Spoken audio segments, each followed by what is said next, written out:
수출 규제에 이어 백색 국가 배제까지. 최근 일본 아베 정권이 한국 때리기에 온 힘을 다 쏟고 있는데요. 이에 우리 정부도 눈눈이 태도로 두 가지 맞대응 카드를 꺼냈습니다. 한국 역시 일본을 백색 국가에서 제외하겠다는 것과 한일 군사정보보호협정 파기 가능성을 제기한 겁니다. 이처럼 우리 정부가 강경한 대응에 나선 데에는 넘어선 안 될 선을 넘은 일본에게 분명한 경고를 보내야 한다는 의지가 반영된 것인데요. 한일 양국이 한치의 양보 없는 싸움을 이어가는 가운데 우리 국민뿐만 아니라 기업들까지 나서서 일제 퇴출운동에 동참하고 있는 상황입니다. 물론 이에 대해 통쾌하다는 반응이 대다수이지만 이번에 정부가 꺼내든 지소미아 파기 카드에 대해선 우려의 목소리가 나오고 있습니다. 연일 정치권 내에서도 여야를 막론하고 강경론과 신중론이 팽팽히 맞서고 있죠. 이와 달리 민심은 협정 파기 쪽에 좀 더 힘이 실리는 것으로 나타났습니다. 오는 24일 이 협정을 이어갈지 아니면 종지부를 찍을지에 대한 결정을 앞두고 한일 경제전쟁은 새로운 국면에 접어들게 됐는데요. 정부가 꺼내든 지소미아 파기 카드가 과연 한일 경제전쟁의 판세를 뒤집을 한방이 될 수 있을까요? 지소미아는 국가 간 군사기밀을 공유하기 위해 맺는 협상입니다. 한국은 일본을 포함해 현재 총 33개국과 지소미아를 체결해 군사정보를 공유하고 있죠. 일본의 경우 미국과 영국, 프랑스, 이탈리아, 호주, 인도, 그리고 한국 총 7개국과 협정을 맺은 상태입니다. 사실 지리적 위치로 매우 가까운 사이인 한국과 일본이지만 양국이 지소미아를 맺은 지는 불과 3년밖에 되지 않았습니다. 하지만 체결되기까지는 무려 30년의 시간이 걸렸죠. 1989년 노태우 정부 시절 한국 정부가 먼저 군사적 필요성에 따라 일본 측의 협정 체결을 제안했지만 일본이 크게 관심이 없던 터라 지지부진하게 넘어갔습니다. 이후 2010년엔 일본 측에서 이 협정 체결을 제안하는데 위안부 문제 등 풀리지 않은 한일 역사 갈등 속에서 거센 비판 여론으로 맺어질 수 없었습니다. 그렇게 또 한동안 수면 아래에 가라앉아 있던 이 협정 체결은 2012년 이명박 정부가 들어서면서 다시 주목받기 시작했습니다.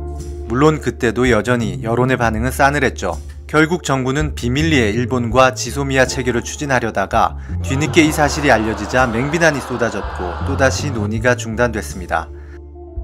시간이 흘러 4년 뒤 박근혜 정부에서 이 협정은 결실을 맺게 되는데요. 그 당시에도 지소미아에 대한 국민 여론은 냉랭했지만 최순실 국정농단이라는 대형 이슈와 미국 대선이 겹친 탓에 혼란을 틈타 순식간에 체결됐죠. 물론 체결 이후에도 한동안 졸속 협상이다, 매국 협상이다 라는 국회의 반발이 쏟아졌습니다. 이처럼 여야를 비롯해 국민적 반발이 거셌음에도 이 협정이 체결될 수 있었던 건 일반 조약과 달리 국회 동의 없이 양국 정부의 서명만으로도 체결이 가능했기 때문입니다. 근데 지소미아를 맺으면 어떤 정보가 오가길래 30년간 이어진 국민 여론의 반대를 무릅쓰고 체결한 걸까요? 우선 이 협정은 총 21개 조항으로 되어 있는데요. 간략히 설명하자면 양국이 2급 이하의 군사기밀을 어떻게 교환하고 보안 유지할지 등에 대한 내용이 담겨 있습니다.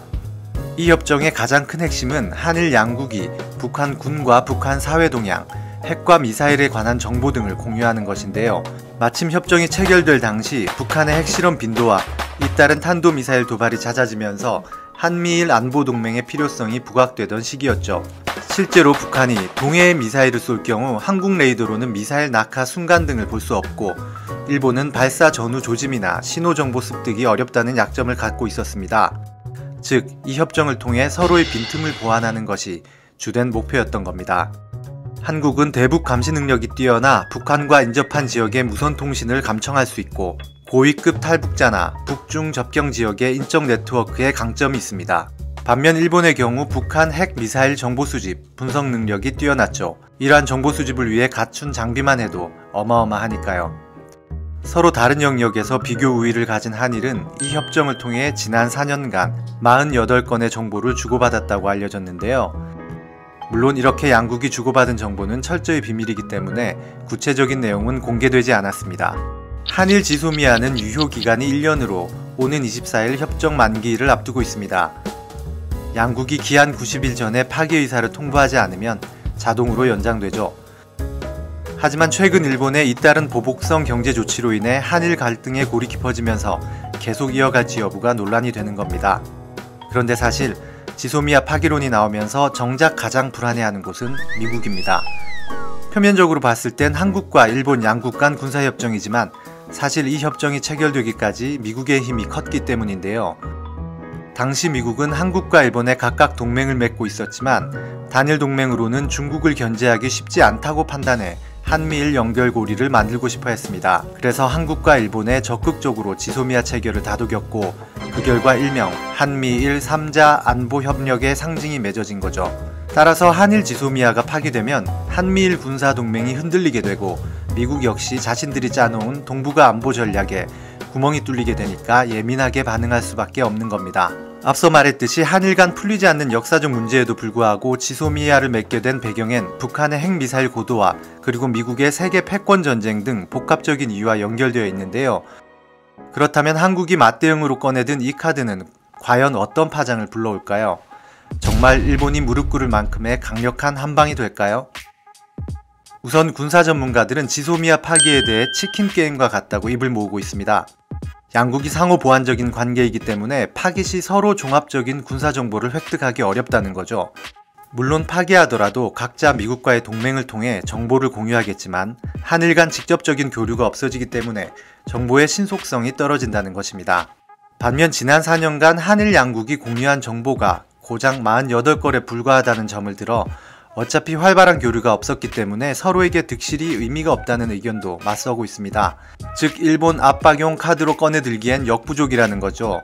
한 발 더 나아가 한미일 안보 동맹 관계가 틀어지면서 되려 한국이 국제관계에서 불리한 위치에 설 수 있다는 우려도 있습니다. 이처럼 적잖은 위험 부담이 거론됨에도 정부가 지소미아 파기 카드를 꺼내든 것은 일본보단 오히려 미국의 움직임을 유도하려는 측면이 크다는 분석이 우세합니다. 최근 일본의 경제 보복 조치에 대해 강 건너 불보듯 하는 미국이 중재 역할로 나서길 기대하는 거죠. 어찌됐던 한미일 모두에게 득과 실을 동시에 안고 있는 카드라는 점에서 신중을 기해야 한다는 점은 분명합니다.